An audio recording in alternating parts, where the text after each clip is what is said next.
Bem-vindo ao InCore Talks, o podcast do InCore HCFM USP.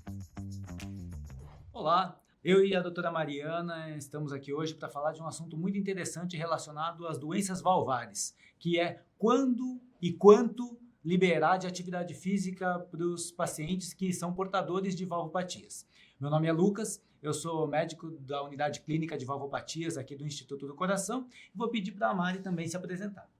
Olá pessoal, meu nome é Mariana Pesutti Lopes, eu sou assistente aqui também na unidade de valvopatias do InCore e a gente vai falar desse assunto desafiador, que é a atividade física no paciente valvopata.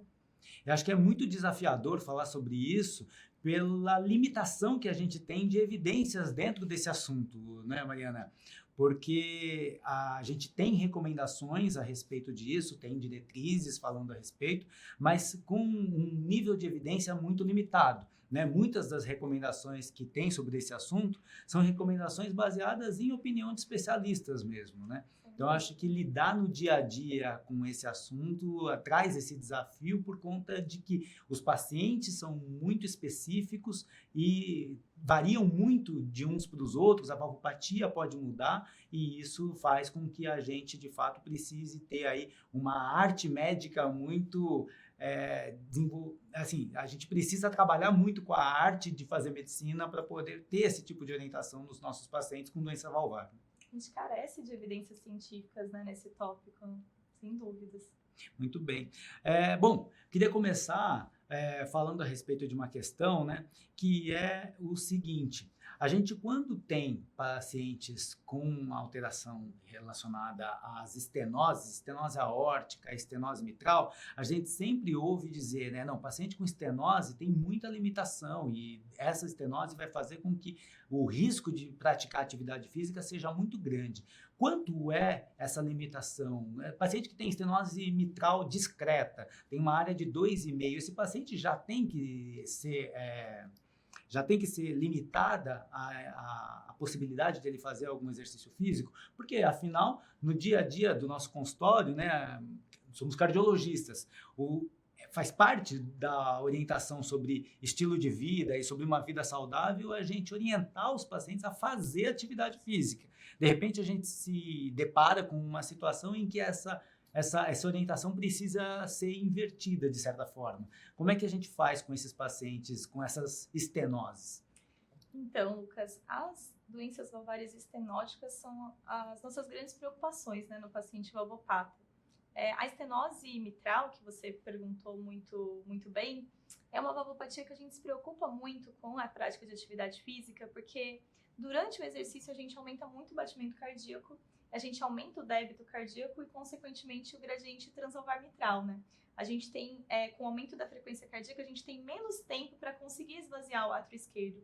E o paciente que tiver uma estenose mitral significativa, pelo menos moderada, durante o exercício físico, ele pode ter até alguma intercorrência, né? Até evoluir com edema agudo de pulmão, em alguns casos.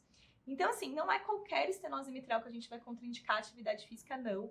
Em geral, lesões valvares, seja quais forem discretas, a gente não vai contraindicar a atividade física, a gente poderia liberar uma atividade física desde leve a moderada e intensa. Porém, para os pacientes com estenose mitral moderada a importante, a gente só vai poder liberar uma atividade física leve a moderada.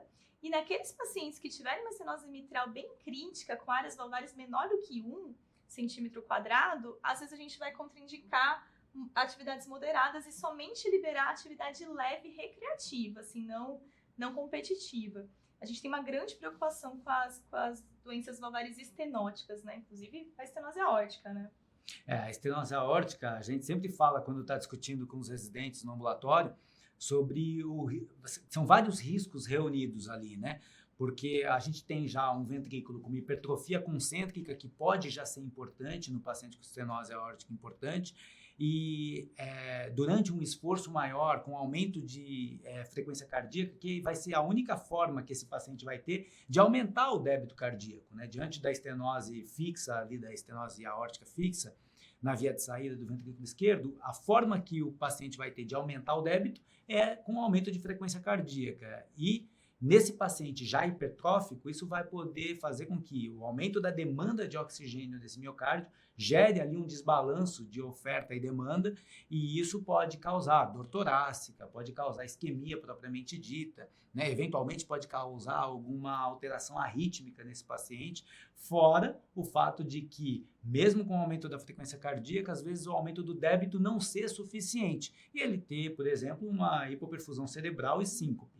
Então, nos pacientes com estenose aórtica, esse risco acaba sendo maior, e se eles tiverem estenose importante, de fato, aquilo que você falou, né? No máximo, uma atividade leve, recreativa, não competitiva, é aquilo que é possível ser liberado. No discreto, não, né, Mari? No discreto, dá para a gente ainda permitir que faça a atividade, né? Sim, nos discretos, até a estenose aórtica moderada, a gente poderia avaliar uma atividade física leve a moderada, mas estenose aórtica importante mesmo assintomático, somente atividade física leve, não competitiva. Interessante. Uma coisa que a gente está falando sobre atividade leve, atividade moderada, tudo isso, acho que a gente podia aproveitar esse momento e definir um pouco, né? Quando a gente está falando de atividade moderada ou atividade intensa, a gente está falando de que grau de atividade? Você pode especificar um pouquinho para a gente a respeito disso? Então, Lucas, em relação a gente monitorar essa atividade física nos nossos pacientes valvopatas, a gente sabe que hoje em dia a gente pode utilizar os relógios, né, os relógios com frequencímetro. Então, o teste cardiopulmonar, o nosso teste ergométrico convencional, consegue nos ajudar bastante a definir valores um pouquinho mais fidedignos, a orientar melhor os nossos pacientes. Então, o que a gente vai considerar como uma atividade física moderada, de intensidade moderada? Se a gente estiver se baseando no teste cardiopulmonar, a gente vai considerar que o paciente atinja mais ou menos 40% até 70% do VO2 máximo dele, né? E quando a gente estiver utilizando o teste ergométrico convencional, em torno de 55% até 75% da frequência cardíaca máxima atingida. Um paciente que a gente quer liberar uma atividade um pouquinho mais intensa, aí vai ser um VO2 máximo acima de 70%, e uma frequência cardíaca máxima do ergométrico convencional acima de 75%. Lembrando que a gente só vai liberar uma atividade intensa para os nossos pacientes com valvopatias discretas, basicamente. Todos os demais que tenham uma valvopatia moderada, em alguns casos as importantes, a gente só vai liberar a atividade física leve a moderada. Entendi. Muito interessante. E eu acho que dentro dessas orientações, a gente pode passar também agora a falar um pouco das insuficiências. Não é? As insuficiências, habitualmente, elas são mais bem toleradas, de uma forma geral, com relação a esforços, né? Sem dúvida. A gente tem bem menos preocupação quando a gente está falando, por exemplo, de uma insuficiência mitral ou uma insuficiência aórtica. Sobretudo porque, em geral, durante o exercício físico, a gente tem uma certa vasodilatação, né?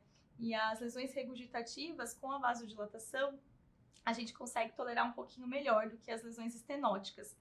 Embora, né, como você já comentou outras vezes, né, não sei se você quer comentar agora, né, sobre o quanto a gente aumenta a pós-carga, né, durante o exercício físico. Posso comentar. O que acontece, que a gente fala de vez em quando no ambulatório, tem relação com o fato de que, apesar dessa vasodilatação em musculatura esquelética, na raiz da aorta, o que acontece ao longo do exercício é que a gente vai tendo um aumento progressivo da pressão arterial, né? Então, aumenta a pressão arterial sistólica e isso acaba gerando um aumento da pós-carga ao ventrículo esquerdo também, podendo gerar um aumento da regurgitação. Então, tanto da regurgitação valvar aórtica quanto da mitral.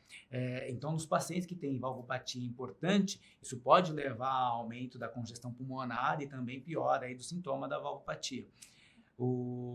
Ainda sobre insuficiência, né, uma coisa que é bem interessante é a gente falar do ponto de vista etiológico sobre o prolapso um pouco, né? Então, comentando sobre o prolapso, existe que a gente ainda está aprendendo muito, né, a forma arritmogênica do prolapso. Existe uma recomendação pela última diretriz europeia de limitar a indicação de exercício moderado a intenso, principalmente nos pacientes que têm prolapsos com critérios de alto risco, né? E a gente está falando aí de arritmia ventricular complexa no Holter, a gente está falando de múltiplas taquicardias ventriculares não sustentadas, fora alterações estruturais que o eco pode indicar, mas que a ressonância também vê muito bem, né? Então, os pacientes que têm disjunção do anel mitral, os pacientes que têm Prolapso de ambas as cúspides já pode ter aí como critério de risco aumentado. E, por fim, né, os pacientes que têm fibrose miocárdica também, que pode ser avaliada pela ressonância. O que a gente tem de estudo, né, eu acabei fazendo trabalho sobre mapa T1 com pacientes valvopatas aórticos, mas o que a gente tem de estudo para prolapso é mais voltado para realce tardio mesmo, né, a fibrose localizada, e em particular os pacientes que têm pontos de fibrose em musculatura papilar. Então, esses pacientes a gente acaba tendo aí como possíveis pacientes que têm um risco aumentado para a atividade física também. Sem dúvidas. Em geral, quando a gente tem um paciente com prolapso, né, da válvula mitral no nosso consultório, a gente faz um ergométrico convencional ou cardiopulmonar, a gente faz o Holter para tentar ver se a gente encontra arritmias ventriculares em alta carga, né, em torno de 5%, seria o critério para a gente considerar o prolapso arritmogênico ou episódio de TVNS ou TB no esforço.